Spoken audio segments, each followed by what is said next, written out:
Then we are having inland waterways. As I have said, Ministry of Road Transport and Highways will be again contributing, or will be giving funds to Ministry of Railways, Ministry of Water and Ships, then your Ministry of Rural Development, and your Ministry of Highways. So ultimately, the road fund that is collected by CRF, your Central Road Fund, okay. So that will be again distributed between these four ministries for the development of transport systems. Inland Waterway Authority of India, that is IWAI, anticipated an increase in cargo traffic, plans to purchase 8 to 10 inland cargo vessels to operate on two key waterways, that is Ganga and Brahmaputra. Okay, so these are identified waterways by the government of India, through which this inland traffic or inland movement of ships will take place. This will again carry the containers or freight. Following the government's push to this mode of transportation, is expects there will be demand for 150 to 200 barges or vessels on Ganga National Waterway 1 in the next 3 to 4 years. So this is a planning done by again government of India. So they are expecting to get good ships or good barrages or vessels for this particular project. Cargo traffic on two-way waterways called National Waterway 1 and 2. It is expected to double to around 65 million tons as inland water transport is efficient, economic and environmental friendly mode for transportation according to IWAI official. So what happens is, and why this is planned for, just because it is able to carry a large or huge amount of freight, plus just due to it is running on water, and there will be less friction as and less use of fuel with respect to that particular load as compared to roads or as compared to with railways. So ultimately, it is going to carry a large or huge cargo freight. Again, there will be less pollution, and it will be again economical. The authority plans to produce vessels suited to the existing fairway developed and maintained by IWAI at National Waterway 1 and 2.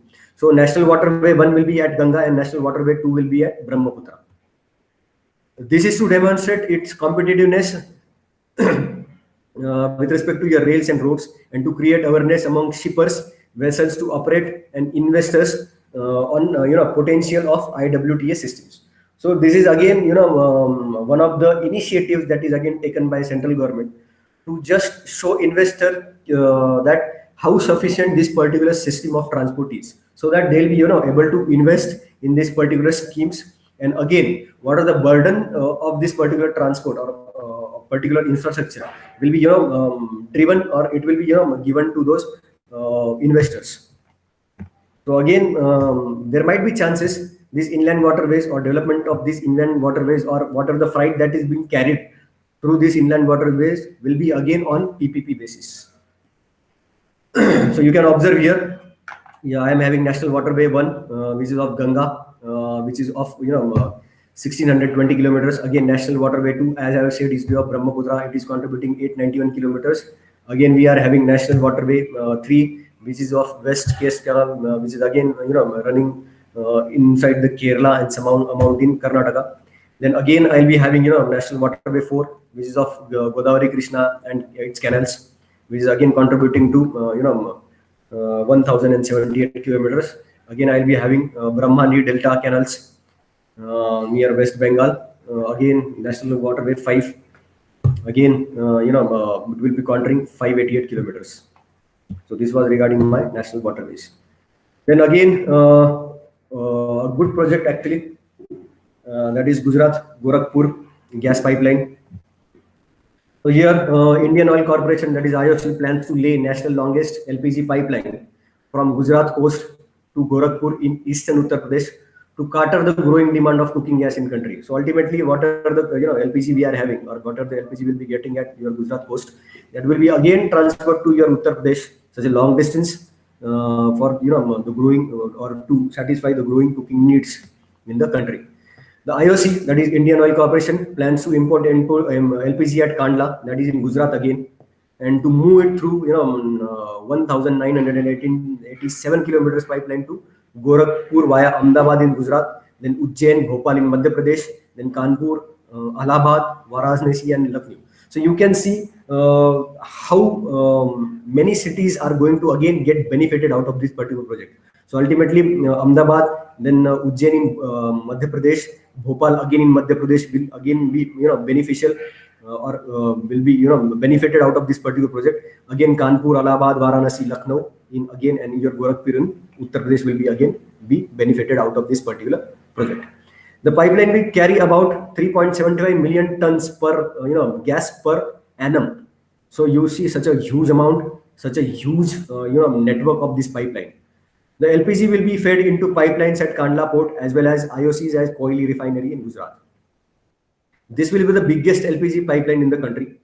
The GAIL currently appears a 1415-kilometer line from Jamnagar to Gujarat to Loni near here. The line carries about 2.5 million tons of LPG annually. So this is one of the previous project of this particular to this project, which is again carrying 2.5 million tons of LPG annually, which is again operating between Jamnagar in Gujarat to Loni near again Gujarat only. The GAIL also has 623 kilometers of Vizag-Secunderabad pipeline. Again, Vizag is nothing but my Visakhapatnam. Okay, Visakhapatnam port, that is at Vizag. And again, it is from Vizag to here Secunderabad. Again, we are having a pipeline. IOC also has 274-kilometer pipeline from Panipat in Haryana to Jalandhar in Punjab. So this was regarding my Gujarat-Gorakhpur gas pipeline infrastructure project. Moving forward, again we are having Char Dham highway project, which will be again connecting my Char Dhams.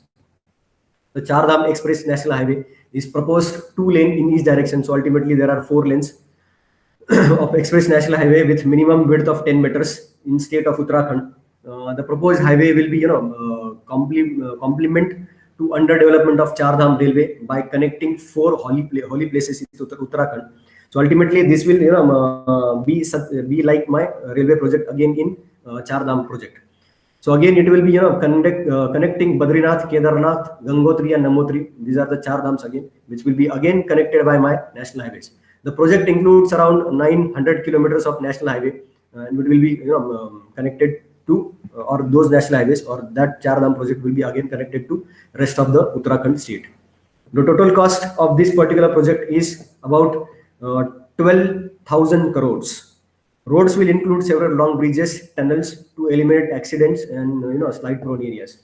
So ultimately, a lot of care has been taken, to cross that particular valley, to cross that particular river, to cross that particular natural stream by constructing, bridges, or to avoid that particular landslide. I'll be again going for tunnels. That's because your Uttarakhand is a hilly or mountainous region. The projects will have bypasses, bridges, viaducts, pit stops, then parkings, helipads, and helicopter emergencies, responsive services, etc. along the way. So ultimately, a lot of tourists will be visiting these places. So again, I will have to maintain that particular safety. So that again, in case of emergency, I'll be providing the helicopter emergency response services and helipads across this particular Char Dham project.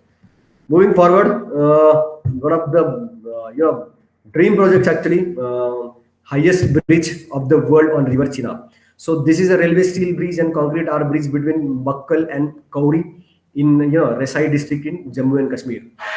So the deck height of this bridge is about 359 meters above the river bed level, Chenab River. The bridge width is about 1315 meters, which is again including 650 meters of long viaduct on the northern side. Again, the arch span is about 467 meters and arch length is about 480 meters. So these are some specifications of this particular bridge. This makes the Chenab Bridge the world's highest railway bridge above mean sea level. The bridge bridge with the widest span in the Indian broad gauge on railway network. So this particular bridge is again having widest span in case of my what are the bridges that are constructed by railways. So it will be again having widest span. So this was regarding the infrastructure projects in India in 2019 and 20. So what are the forthcoming infrastructure projects across the global level? So I have just mentioned this particular some of the projects across the globe. Delhi Mumbai Industrial Corridor, which is again important project with respect to India. Then Japan's Mangalore High Speed Rail. This is nothing but magnetic induction rail. Again a bullet train. त्यानंतर Dubai 2. त्यानंतर we are again having California High Speed Rail. त्यानंतर Dubai Land, South to North Water Transport Project, good project actually again. त्यानंतर International Bridges District (IBD) in Sangdo. Then New Cairo Capital, International Thermonuclear Experimental Reactor. This is combination of your nuclear plus your thermal power plant. त्यानंतर London Crossrail Project. त्यानंतर Hudson Yards. त्यानंतर Masdar City, Hong Kong, Dubai, Macau Bridge, Istanbul New Airport, where China is actually contributing. Their Beijing Daxing International Airport, the Belt of Road Initiative, Grand Paris Express, Riyadh Metro, त्यानंतर Shinkansen, then Lamu Port and Lamu, Southern Sudan Ethiopian Transport Corridor, Al Makau International Airport expansion, and Etihad Rail. Etihad Rail again in our Gulf countries. So these are some of the major infrastructure projects that will be again coming, or we can see this particular project in the forthcoming time.